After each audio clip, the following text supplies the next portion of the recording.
रानी और पूजा, दो लड़कियां, शादी के फंक्शन में चाय पीने के लिए टेंट में खड़ी हैं। उनके पास ही एक नौजवान आदमी खड़ा है, जिसके साथ दो 8-9 साल के लड़के हैं। आदमी का नाम राजन है। उसने और उसके लड़कों ने पूरी तरह ब्रांडेड कपड़े पहने हुए हैं। राजन का चेहरा कुछ खास सुंदर नहीं है, मगर कपड़ों की वजह से वह आकर्षक लग रहा है। लड़के बहुत सुंदर लग रहे हैं।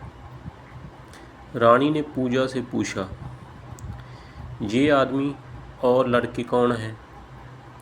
पूजा ने कहा, ये सिम्मू का हस्बैंड है और ये उनके लड़के हैं। रानी कहने लगी, क्या सिम्मू खुद नहीं आई इस शादी में? पूजा ने कहा, आई है ना, वो देखिए, वो खड़ी है वहाँ। रानी ने हैरानी से कहा, अच्छा, वो सिम्मू है? उसने ये कौन से कपड़े पहन रखे हैं? ऐसे कपड़े तो भिखारी भी नहीं पहनते।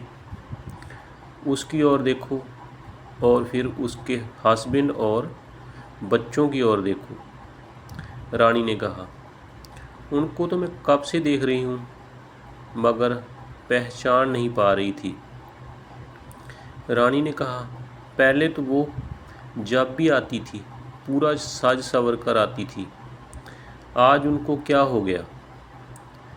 पूजा ने धीरे से कहा, शायद अब तो उसको ऐसे ही ज़िंदगी काटनी पड़ेगी। रानी ने चिंता से पूछा, क्या हुआ? पूजा ने कहा, आजा, बताती हूँ, पहले हम चाय पी लेते हैं। वो एक बड़ी प्लेट उठाती है, उसमें पालक और गोभी के पकौड़े रखती है, साथ में लाल चटनी भी, और उसी प्लेट में गुलाब जामुन, रसगुल्ले और बर्फ़ी भी रख लेती है। फिर वो टेंट के एक कोने में जाकर कुर्सियों पर बैठ जाती है और प्लेट को अपने घुटनों पर संभाल कर रख लेती है।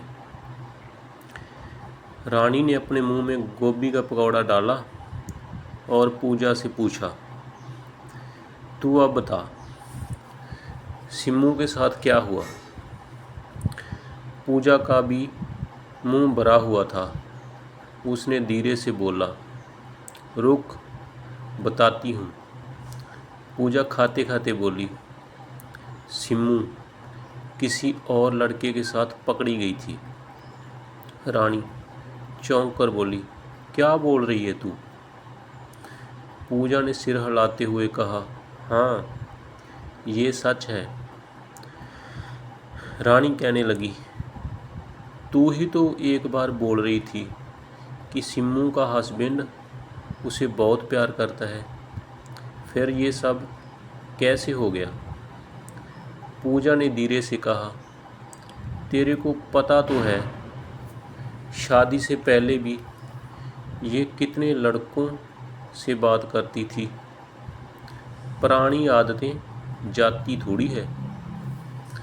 रानी ने सिर हिलाते हुए कहा, हाँ, तुम्हारी बात ठीक है। हिंदी में एक कहावत है, जिसे दूसरे की थाली में मुंह मारने की आदत पड़ जाए, उसकी ये आदत फिर कभी नहीं जाती। फिर रानी ने पूछा, वो लड़का कौन था जिसके साथ ये पकड़ी गई थी? पूजा ने जवाब दिया, कहते हैं वो इनकी पड़ोस में किसी का रिश्तेदार था। उसकी बहन इनके यहाँ ब्याही हुई थी।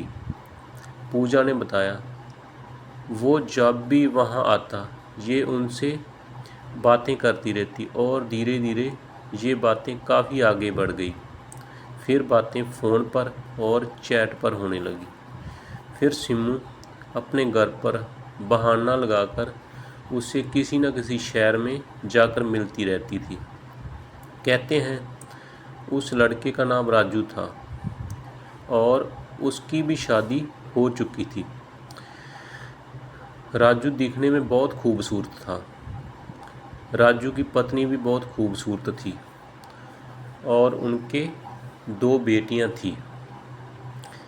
रानी मुस्कुराते हुए कहने लगी, क्या बात है, तू तो इधर उधर की खूब जानकारियां रखती है।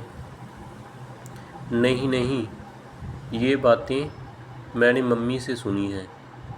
अच्छा अच्छा, आगे बता फिर क्या हुआ। सिम्मू का हस्बैंड उसे बहुत प्यार करता था। वह उस पर बहुत विश्वास करता था। इतना विश्वास कि वह सोच भी नहीं सकता था कि सिम्मू उसके साथ ऐसा कर रही है। तेरे को पता तो है सिम्मू कितनी चालाक है। उसने अपने पति को बिल्कुल भी पता नहीं लगने दिया। जब उसका हस्बैंड बिजनेस के सिलसिले में बाहर चला जाता तो तब ये उसके साथ पूरा पूरा दिन बातें करती रहती थी। धीरे धीरे राजू की वाइफ को राजू पर शक होने लगा। उसने अपनी सास से कहा कि मुझे ऐसा लग रहा है जैसे राजू किसी और लड़की के साथ बात करता है। अब वो मुझसे दूरी बनाकर रखता है। मगर राजू की माँ ने उस पर यकीन नहीं किया, क्योंकि वो राजू की माँ थी और उसकी नज़र में बहू सिर्फ बहू थी। वो अपने लड़के के बारे में गलत नहीं सोच सकती थी और उसने अपनी बहू से कहा कि तुम ये शक करने की आदत छोड़ दो, ये अच्छी नहीं होती है। बातों बातों में रानी और पूजा की प्लेट भी खाली हो गई और रानी के कपड़ों पर चटनी भी गिर गई। रानी बोली, और लेकर आऊं? पूजा कहने लगी, हाँ, थोड़ी चटनी ज़्यादा लेकर आना और साथ में पनीर वाले पकौड़े भी लेकर आना। रानी मिठाई और नमकीन की प्लेट लेकर आ गई। रानी बोली, अब जल्दी जल्दी बता, सिम्मू पकड़ी कैसे गई? हाँ हाँ, बताती हूँ। एक दिन राजू सिम्मी से फ़ोन पर चैट कर रहा था। अचानक उसका फ़ोन बंद हो गया। पहले वो जल्दी जल्दी चैट को डिलीट कर देता था। उसने अपना फ़ोन चार्ज पर लगा दिया। इतने में उसका एक दोस्त आया और उसने उसे अपने साथ बाहर चलने के लिए कहा। राजू ने उसे बाहर जाने से मना कर दिया, मगर वो उसे ज़बरदस्ती ले गया। जब थोड़ा सा फ़ोन चार्ज हुआ, राजू की पत्नी ने फ़ोन उठाया और सारी की सारी चैट पढ़ डाली। फिर उसने ये सब अपनी सास ससुर को दिखाया। जब राजू घर पर आया तो घर पर बहुत बवाल हुआ। उनके तलाक तक की नौबत आ गई थी। राजू ने सबसे माफ़ी मांगी और कहा कि आगे से वह ऐसा कुछ नहीं करेगा। राजू के माँ बाप ने सिम्मू से भी बात की और उसे समझाने की कोशिश की कि वह उनसे बात ना करे। राजू पीछे हटने की कोशिश कर रहा था, मगर सिम्मू ने उसे पीछे नहीं हटने दिया। वह उसे खूब पैसे देने लगी, उसे हर तरह से ब्लैकमेल करने लगी, उसे मरने मारने की धमकियां देने लगी और उसके साथ ही भागने की प्लानिंग बनाने लगी। फिर राजू की माँ ने सिम्मी के हस्बैंड को ये सब बता दिया। फिर सिम्मी की बहुत मारपीट की गई और उसे यहाँ भेज दिया गया।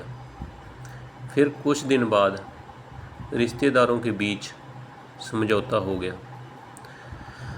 सिम्मी का हस्बैंड तो मान ही नहीं रहा था वह तो उसे तलाक देने वाला था। फिर रिश्तेदारों ने उसे समझाया और वह मान गया। ज़्यादा तो वो अपने बच्चों के लिए मान गया, क्योंकि बच्चों को माँ और बाप दोनों की ज़रूरत होती है। तलाक में पता ही नहीं होता कि कौन किसके साथ रहेगा। अब तू देख ही रही है उसकी हालत, उनके बच्चों की और सिम्मी की। अब तो सिम्मी ज़िंदगी काट रही है। उसे ना अच्छा पहनने को मिलता है और ना ही पहले की तरह पैसे रखने को। ये उसे अपने हस्बैंड से विश्वासघात की पहचान मिली है। रानी बोली, ये सच है। जो आपको सिर पर बैठा सकता है वो गिरा भी सकता है। पूजा कहने लगी, हाँ ये बिल्कुल सच है। सबका शरीर एक जैसा होता है। ये भूख कभी मिटती ही नहीं। हाँ, मगर किसी में कोई कमी है तो वह पहले दिन ही देखनी चाहिए, बाद में भरोसा नहीं तोड़ना चाहिए। इनके साथ साथ और भी कई लोग परेशान होंगे। अब वह इनसे ऐसा व्यवहार करते हैं जैसे कोई काम वाली इनके बच्चों को पाल रही हो। रानी कहने लगी, जो भी हुआ बुरा हुआ, मगर इसका नखरा बहुत ऊंचा था। हाँ, ये बात तो सही है, मगर उसका हस्बैंड भी तो दर्द झेल रहा है। जब कोई किसी से नफ़रत करता है तो वह खुद भी अंदर ही अंदर जल रहा होता है। मगर जो भी हुआ बहुत गलत हुआ। इतना अच्छा परिवार था। ऐसी हालत में दोनों परिवार दुखी हो रहे होते हैं। दोनों ही नहीं, साथ साथ राजू का परिवार भी परेशान हो रहा होगा। चल अब चलते हैं, प्लेट फिर से खाली हो गई है। रानी बोली, थोड़ी थोड़ी चाय ले लेते हैं और निकलते हैं। वो चाय पीते पीते इधर उधर देखती है, मगर सिम्मी वहाँ से कब की जा चुकी होती है और उनके बच्चों के साथ खेल रहे होते हैं। धन्यवाद जी। फिल्म मिलेंगे किसी और कहानी के साथ। लाइक, शेयर और सब्सक्राइब ज़रूर करना।